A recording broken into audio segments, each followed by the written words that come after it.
Hi everyone, this is Heather with Whippoorwill Creations, and I am just about ready to finish this piece at the bottom. What I did was I wrapped all the way down on my 2 wires, and I got the twisted wire pulled around, and then what I did was, and this is off center, I know. Let me get my pick here so I can point it out. This is off, but that's okay. I'm going to put some beads on it to accessorize. It won't look anything like the original picture, but I think I'm okay with that.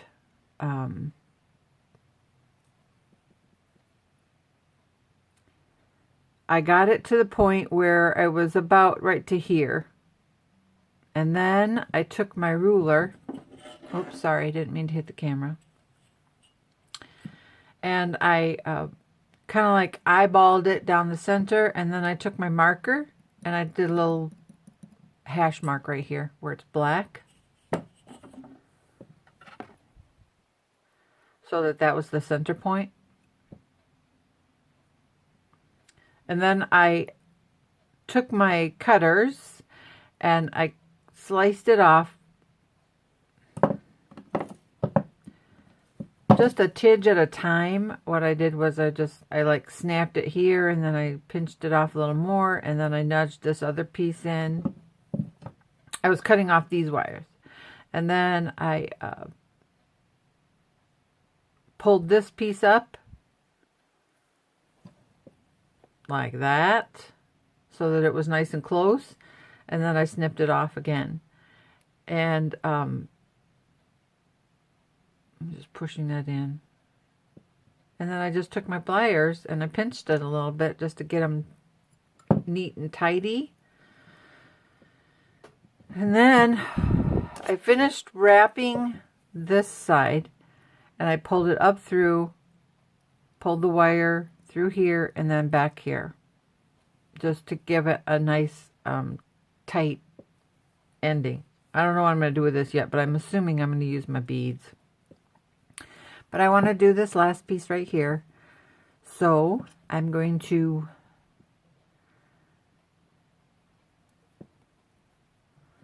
just do that here. We'll just do a few wraps. I'm pulling tight. This is 28 gauge.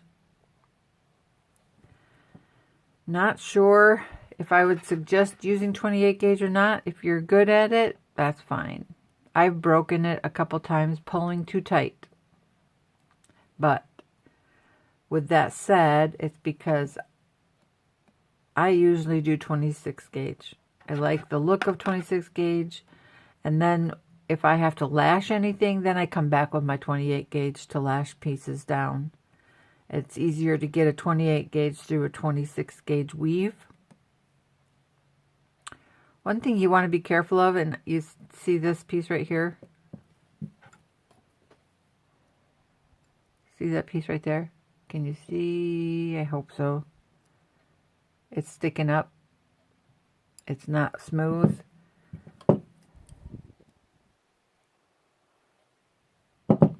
I know what I did, but I pinched it just so you could see. I crossed the wire over. So if you have a dental pick or an awl or something, on the front side, you want to make it as smooth as possible. Or you just take the wire off and redo it, one of the two. That's what I would do. But for the sake of the video, I don't have time. So here I'm going to just finish this. I think I got maybe 1 or 2 more I gotta do.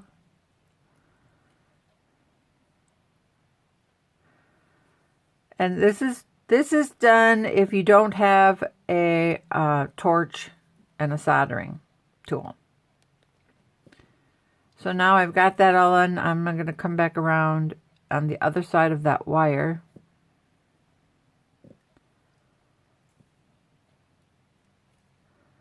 My goal is to get this wire over right here and pull it through and back up again.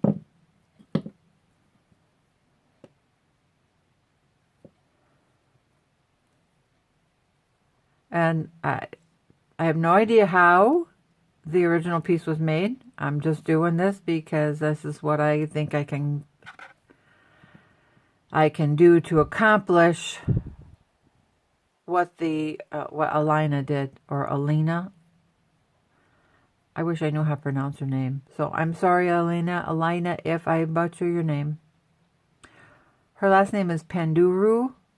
She's from Romania. She's a very awesome artisan. She does great work.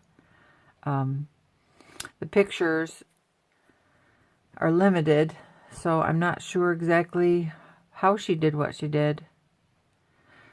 So I'm going to come, I think I'm going to come, I was going to come up that way. I think I'm going to come this way.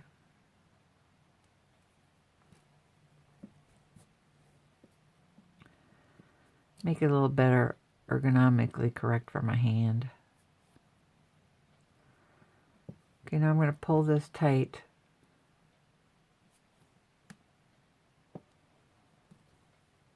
And then I'm going to come up this way. Ugh. Wire.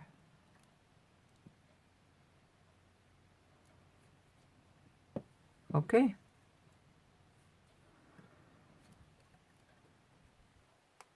So now we've got that part done.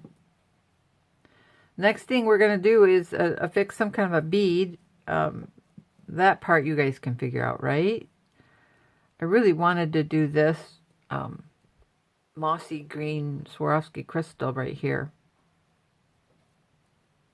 Actually, I wanted to do the small one. But since this piece is off center, it's not going to look right. So I'm looking at my copper beads in 2, 3, and 4 millimeters. Whoops. Don't go away. And then I also have these metallic beads. Oops, there's a silver one I got mixed up. These are copper finished on the inside.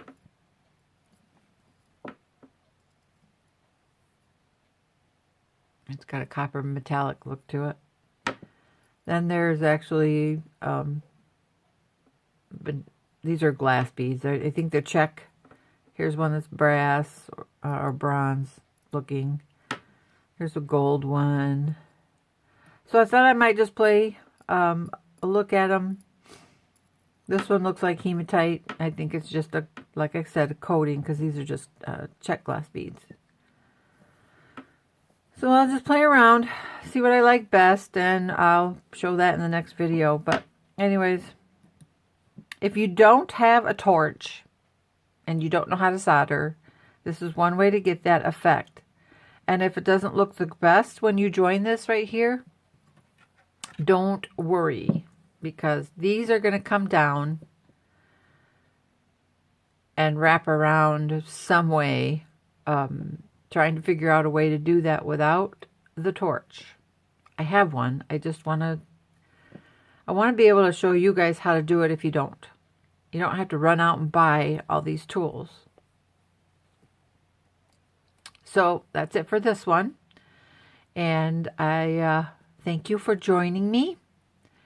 And I hope that you'll stay tuned for the next video. Thanks. Have a great day.